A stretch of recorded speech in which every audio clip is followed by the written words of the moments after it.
Muy bien, vamos a ubicarnos en Apocalipsis capítulo 11.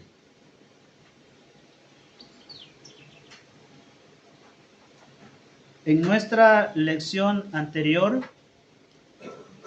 estuvimos hablando del capítulo 10, donde decíamos que era un paréntesis dentro de la sexta trompeta y séptima trompeta. Aún todavía el capítulo 11 hasta el versículo 14 narra acontecimientos dentro de la sexta trompeta y la séptima trompeta. El capítulo 11 está dividido en dos partes. La primera parte está del versículo 1 al 14, el cual habla del templo y los dos testigos. La segunda parte abarca el versículo 15 al versículo 19, que nos habla de la séptima trompeta. Hoy vamos a concentrarnos en la primera parte, pero no nos va a alcanzar el tiempo para estudiar los dos temas que se encuentran en la primera parte, que sería el templo de Dios y los dos testigos de Dios. Son dos cosas que están en los versículos 1 al versículo 14. Así que vamos a estudiar hoy solamente el templo de Dios. ¿Cuántos versículos hablan sobre este punto?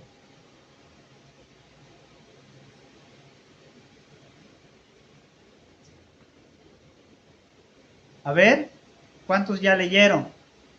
¿Cuántos versículos hablan sobre este tema? ¿Todo el capítulo? No. Sí, ¿cuántos versículos hablan sobre el primer punto que dije? El templo de Dios. ¿Cuántos versículos hablan sobre este tema? ¿Ah? 2 versículos. En realidad hay mucho que decir sobre esto. Hasta cierto sentido hay muchos que dicen una cosa, otros dicen otra cosa y otros dicen otra cosa, y hay un montón de puntos de vista. No vamos a tener el tiempo para poder investigar todo lo que dicen todas las personas, pero vamos a tratar la manera de ser lo más simple posible. El punto que queremos encontrar es que entendamos la lección que Dios quería darnos a nosotros al escribir este pasaje. Como dije, hay muchos puntos de vista al respecto. Al final, lo que yo quiero conseguir con ustedes esta mañana es entender cuál era el propósito de Dios al escribirnos este pasaje. Y vamos a encontrar varias cositas acá. Veamos entonces primeramente el versículo 1. Leamos el versículo 1 y 2 completitos. Dice así: Entonces me fue dada una caña semejante a una vara de medir, y se me dijo: levántate y mide el templo de Dios, y el altar, y a los que adoran en él. Pero el patio que está fuera del templo, déjalo aparte, y no lo midas, porque ha sido entregado a los gentiles, y ellos hollarán la ciudad santa 42 meses. Muy bien. Muchos están tratando de decir muchas cosas al respecto, pero hoy vamos a comenzar diciendo que aquí se escucha una voz. Aquí hay una voz. ¿De quién será esa voz? ¿Quién está hablando aquí? Esa voz es nada más y nada menos que de Jesús. Él es el único digno de abrir los sellos y de ejecutar todo lo que está allí. Él recibió esto de su Padre. Así que la voz aquí es la voz de nuestro Señor Jesús, dando instrucciones a su siervo. ¿Quién era el siervo acá? Juan. Juan es el siervo. Y él, entonces Jesús, le da instrucciones muy claras y precisas a su siervo. ¿Qué implica esto para nosotros? Amados, Dios se comunica con su pueblo. Dios da instrucciones claras y precisas para todos los que deciden seguirle. Si usted ha decidido seguir a Cristo, téngalo por seguro que Dios le da instrucciones claras. Dios jamás le dará a usted instrucciones que sean confusas. Por ejemplo, en Mateo capítulo 2, encontramos nosotros una historia ahí de unos que buscaban a un niño rey. ¿De dónde eran ellos? Dice que eran del oriente. Y llegaron a Jerusalén. ¿Quién los estaba guiando? ¿Quién los estaba guiando? Según el texto bíblico, ellos dijeron, vimos una estrella en el oriente. Y era la estrella del niño rey. Y venimos a adorar. Cuando hablaron con el rey y con todos los principales sacerdotes y les dijeron dónde iba a ser, ¿qué vieron ellos? Una estrella nuevamente, la misma que habían visto en el oriente. Esa misma estrella apareció delante de ellos. ¿Y qué pasó? Les guió por todo el camino. ¿Qué pasó después? Dice que hasta cuando llegó sobre la casa donde estaba el niño, ¿qué pasó? La estrella se detuvo. En otras palabras, estos magos o estudiosos, los científicos podríamos decir ahora, estaban experimentando la guianza y dirección divina hacia Jesús.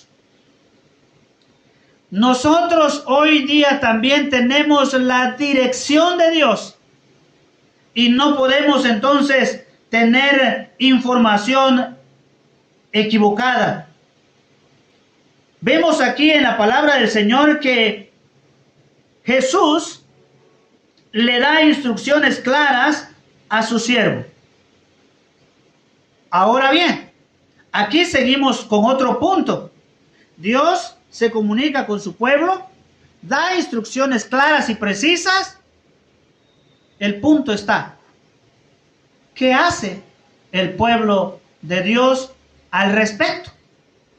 Al escuchar las instrucciones dadas por nuestro Dios, por nuestro Señor, por nuestro Salvador, ¿qué hacemos nosotros al respecto? En el caso de Juan, ¿qué haría él? ¿Será que él obedeció a las instrucciones dadas por Jesucristo? Sí. ¿Qué deberíamos hacer nosotros? Continuar obedeciendo y llevando a cabo la instrucción del Señor para su pueblo. A Juan se le dice, versículo 1, entonces me fue dada una caña semejante a una vara de medir. Y se me dijo, ¿cuál fue la instrucción. Dice, levántate y mide el templo de Dios. Muy fácil parece, ¿verdad? Dice, levántate y mide el templo de Dios.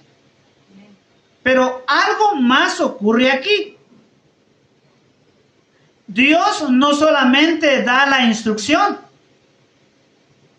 ¿Qué más encontramos aquí, mis hermanos? No solo encontramos la orden de Dios, las instrucciones de Dios, encontramos algo más. Él da los recursos necesarios. Mire que se le da ahí que se le da 1 metro. Antes no había metros, ¿verdad? Pero hoy día sí existen los metros. O la cinta métrica más bien, porque los metros son los que miden. Ahora bien, se le da entonces lo que necesita para poder hacer el trabajo que se le da. Dios también provee para nosotros todos los recursos necesarios para llevar a cabo su plan. Interesante. ¿Podremos nosotros servir a Dios? ¿Podremos nosotros hacer la obra de Dios? La respuesta es sí. ¿Tenemos la orden divina para hacerla? ¿Tenemos los recursos necesarios para hacerlo? Bueno, podemos alabar al Señor, sí. Él nos da ese don y la capacidad y habilidad para cantar. Todo el Señor nos ha dado, ha dotado a su pueblo para cumplir la gran comisión. Así que entonces vemos aquí también que a Juan no solamente se le da la orden, las instrucciones, sino que también se le da el medio. Dice que se le dio una vara de medir. Y después se le dijo, levántate y mide el templo de Dios y el altar y a los que adoran en él. Muy bien, Juan tiene la orden. Tiene los recursos necesarios, pero ¿sabe una cosa? Parece que hay un problema. ¿Cuál sería el problema? Bueno, el problema es que el libro de Apocalipsis se escribió aproximadamente en el año 90 al 95. Y el templo en Jerusalén fue destruido en el año 70. ¿Cómo podía medir entonces Juan el templo? Si el templo no existía.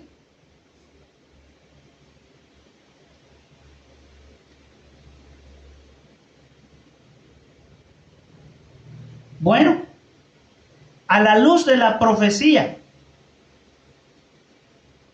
Dios nos dice en su palabra por los profetas que durante el periodo de tribulación debe haber templo. Ahora, ¿por qué? Lea conmigo 2 de Tesalonicenses capítulo 2. Este es un pasaje en el Nuevo Testamento que nos habla sobre el anticristo, el hombre de pecado, que se va a sentar en el templo de Dios y va a querer que le adoren como a Dios. Entonces, esto respalda todo lo que el Antiguo Testamento habla, especialmente Ezequiel, de un templo en Jerusalén.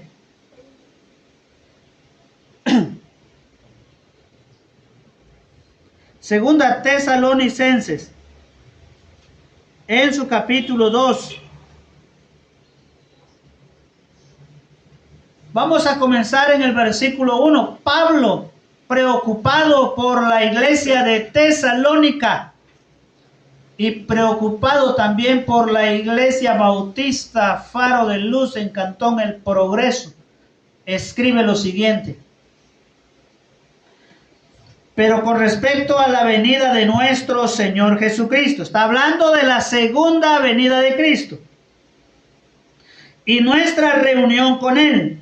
Os rogamos, hermanos, que no os dejéis mover fácilmente de vuestro modo de pensar, ni os conturbéis ni por espíritu, ni por palabra, ni por carta, como si fuera nuestra, en el sentido de que el día del Señor está cerca. Versículo 3. Nadie os engañe en ninguna manera, porque no vendrá sin que antes venga la apostasía y se manifieste el hombre de pecado, el hijo de perdición, el cual se opone y se levanta contra todo lo que se llama Dios o es objeto de culto, tanto que se sienta en el templo de Dios como Dios, haciéndose pasar por Dios. Entonces, habrá un templo construido en Jerusalén durante la tribulación. Pero ahorita no hay templo en Jerusalén. En este momento no hay templo en Jerusalén.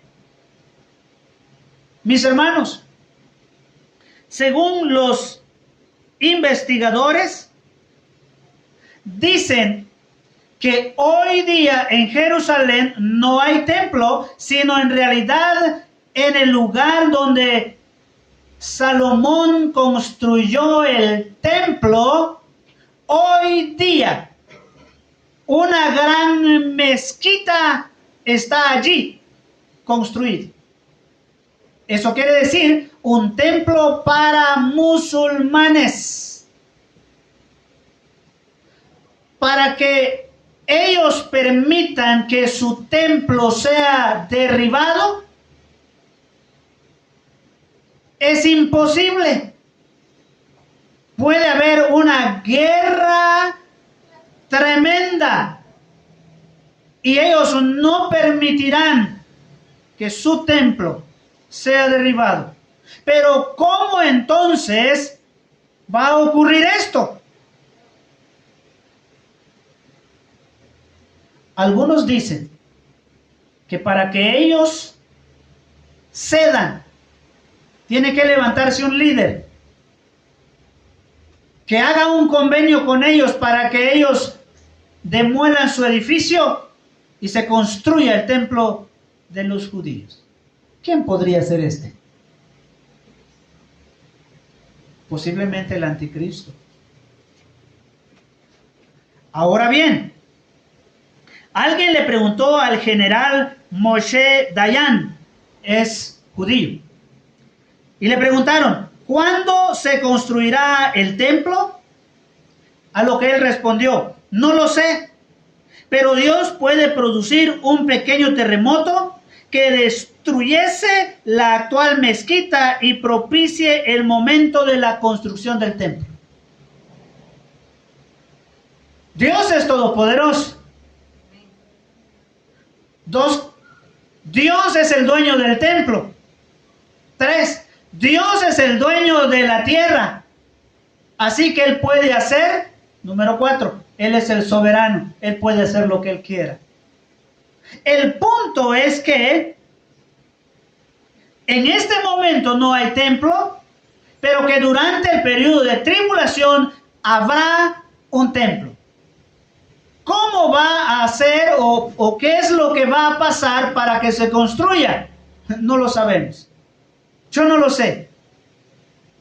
Lo único que sé es que Dios es poderoso.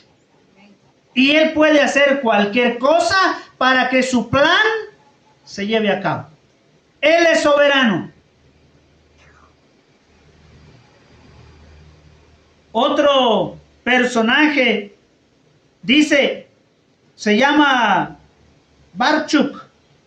Dice que en este momento, o algunos años atrás ya, dice que medios para construir el templo en Jerusalén ya hay. Ya todo está listo. Ellos solamente esperan una oportunidad para traer todo y ponerlo allí. Se cree que viene de los judíos americanos y que ellos ya lo tienen todo, dicen algunos. Ahora, piensen esto. Si todos los enseres del templo están ya preparados, ¿qué nos está diciendo? ¿Qué le dice a usted esto? Que la venida de Cristo está cerca.